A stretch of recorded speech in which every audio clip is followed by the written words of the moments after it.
Here's the dilemma.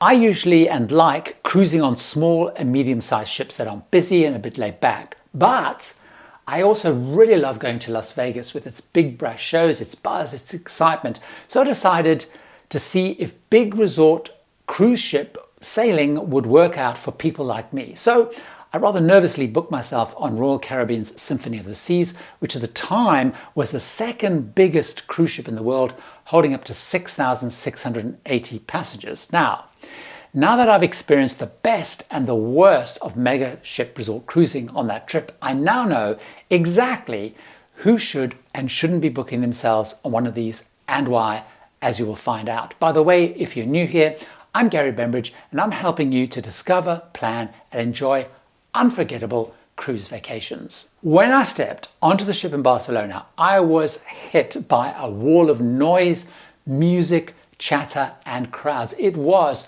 almost overwhelming. Although that freaked me out a bit, and I will come back to it before actually coming on the cruise, my biggest concern was actually not so much that. It was much more fundamental. Would the activities and events be for and catering for me? Now look, I'm older. I wasn't traveling with kids, teens or 20 and 30 somethings. So would this actually just have stuff I wanted to do? Here's what I found. First of all, the entertainment was mind-blowing. I got to see Hairspray, the Broadway show, their production show called Flight, Dare to Dream, with an aeroplane flying around the auditorium at the end, an ice skating show, which I've never seen at sea before, which was called 1977, and best of all, Hero, an aqua show, which was just phenomenal. Now these, I realized, appealed to me as much as they did to all ages who attended them. The ship had, without a shadow of a doubt, the biggest program of activities I've ever seen on a cruise. There was so much to do. I took a video actually of me flicking through the app of everything that was on in just one day, and to get through it, it was just a blur, just so much stuff going on. Now, to be honest, there was not actually as much on that program though targeted to me as I'd really hoped. I did appreciate though the detail and the scale with everything that they did offer. So let me give you some examples. They had an embarkation balloon drop party with a staggering 3,000 balloons with a live band playing. They did a magnificent parade through the Royal Promenade, which had dozens of crew members, intricate costumes, choreography, floats. The themed evening parties were really kind of done and embraced properly across the ship. So for example, on Caribbean night, even the waiters and the barmen in every single venue around the ship were dressed in Caribbean garb. They ran a family fair on the boardwalk one day with free cupcakes, popcorn stands, face painting, games, band, entertainment. So every single event, even if it wasn't necessary for me, was done with detail. Clearly kind of money is being spent on them and they are really well done. Like, as I said, many of those events weren't for me, so I kind of just went to see them in the end because of their slickness. The parade was kind of for kids, family focused. The parties were late at night for a younger party crowd. I must admit, the balloon drop was at midnight, which kind of meant I had to sort of stay up past my bedtime to go and see it, which is probably a bit embarrassing to say. But, I was clearly in the minority because the events and the parties they were all packed. So again, kind of not really me. Some of the more regular events, I don't think they were for me either. So they had kind of a belly flop competition, which really is not my taste. I missed not having enrichment. There were no port emotion talks. They did have, I guess, probably one enrichment talk, which was where the production team of the shows answered questions. It was really, really sparsely attended, showing again that the people on the ship weren't really kind of looking for the sort of things that I think I was really looking for. Now, as I mentioned earlier, the noise and the crowds kind of were a concern before going, and as I boarded, it kind of really hit me. So how did that actually play out in the end? Because that actually was my second concern, not my first concern. So one thing that I really came to like about the ship that actually helped deal with the crowds was that it had 7 really distinct zones or areas. And even though I was on this massive, big ship, as I went to each of them, I did feel like I was going to almost different ships and different kind of experiences. And that was really clever because the way they used them, because they would have activities during the day in every zone at the same time, and that would kind of spread the crowds out around the ship. So let me explain a little bit more about these kind of zones and areas. Now, the loudest and busiest zone, without a shadow of a doubt, was the Royal Promenade. It had the shops, several busy bars, guest services, the photo center, excursions desk, Starbucks, Sorrento's, the included pizza, Cafe Promenade, and so on. This is where the parties were held. It was always kind of boisterous here. This was a zone, to be honest, I cared for less because it was too loud, it was too frantic, it was too busy, but it was clearly loved by most passengers because it was kind of the happening place. Central Park was a place that I way preferred and liked. They have thousands of real plants in here. It was a slightly kind of quieter space. It was a bit buzzy in the evenings because most of the specialty dining restaurants are here, and they'd have a guitarist or some live music going on here. It did offer a slightly more peace and quiet space, not massively, but slightly. Now, the other zone, which was fun, but probably not really targeted me as much, was the boardwalk.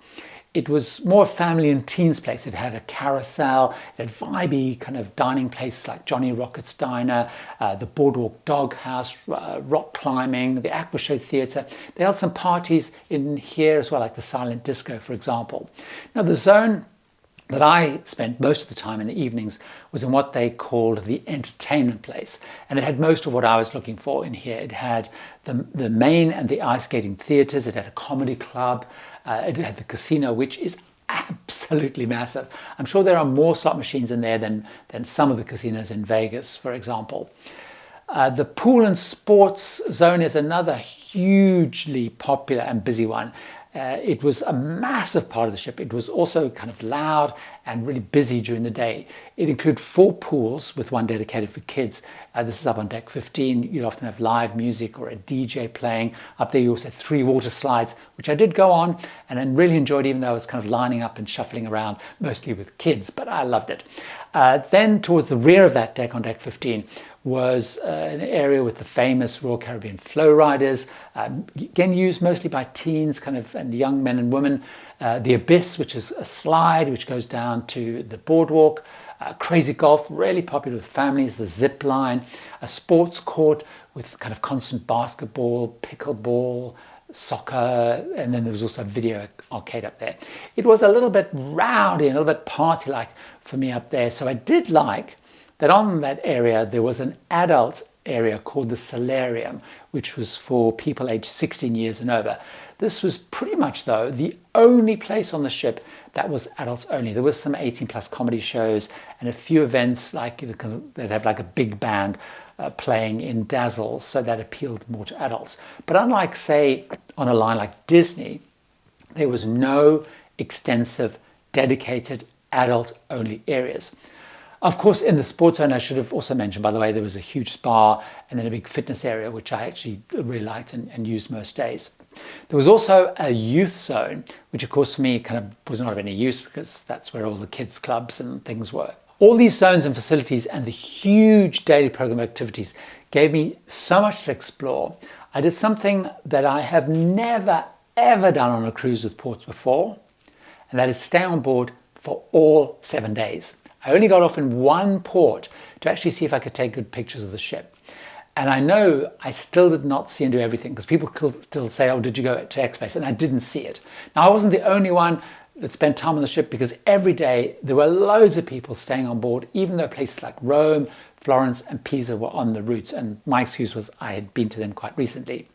Now, more on that kind of to come around this whole area. But before I get into that, there are 2 other concerns that I had coming on that I do want to talk about. The first of those is around service. Now, I assumed that with so many passengers, events and venues, I would find service way weaker than on the medium-sized kind of premium lines that I go on often, Princess, Holland America, Celebrity. Saying that, once I was on board, I was so impressed by the crew and service. They came across as a really kind of happy crew. And everyone I spoke to agreed that the service was great on Symphony of the Seas. Obviously, it wasn't as personal as on smaller ships I go on, My waiters did kind of get to know me in the dining room. The Starbucks crew got to know me because I went there frequently. But generally speaking, of course, they just can't personalize. They don't get to know you.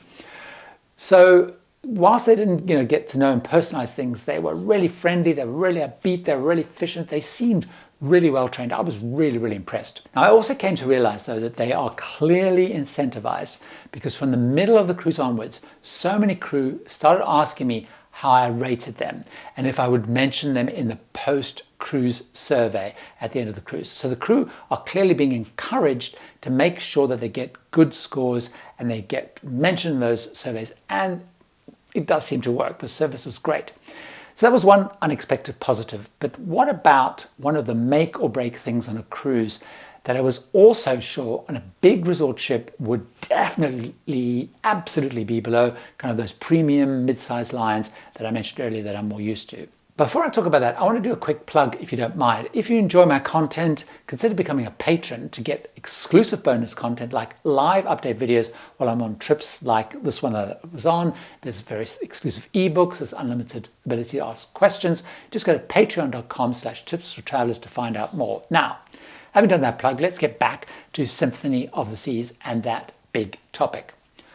I expected the food on this big mega resort ship would be average at best.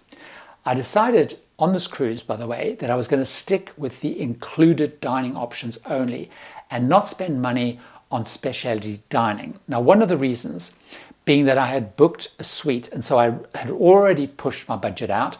And the other is that I really wanted to see if the included food was poor, to kind of encourage splashing out on those many, many, many specialty restaurants. So of course I did then dine mostly in Coastal Kitchen versus the main dining room. And although the menus were not as large as I'm used to on those other more premium and smaller ship lines, the food was really rather good. Now, I used Windjammer Buffet actually quite often, way more than I thought I would, especially for lunch, because I really liked the range. I thought the themed stations, I thought the salad bar options were absolutely, without a shadow of a doubt, in my view, as good as those premium lines, Holland America, Princess and Celebrity that I've been on. I thought it was really good. I tried the pizzas and Sorrentos, really excellent. The Boardwalk Doghouse, sausages, really tasty. They included ice cream, which was good. El Loco Fresh Mexican, very tasty. And went to Cafe Promenade in Central Park for sandwiches, which were also really good. So I really liked there was a wide range of these included dining options. Now, apparently there are 9 included dining options. So clearly from the list of ones I went to, I missed some, but I found them all good, the ones I did go to. Now, the other thing that I did really like about going on Royal Caribbean was because I've been on Celebrity often and it's part of the same group, they actually allow your points to count towards status. So I had Diamond status, which unlocked perks. So this included the Diamond Lounge, which had continental breakfast and even canapes. And importantly, it included 4 drinks a day up to $14, which meant I didn't buy a drinks package. So I came away from this trip with a couple of really big realizations. First of all, the resort Symphony of the Seas ship and her sister ships is not at all tacky as I had probably stereotyped it. It was vast, but I thought it was really designed well and well thought, particularly with those zones. Second thing, care and money has really been spent on making this packed with entertainment, shows, facilities that are really well executed, really hard to find kind of inland in one place.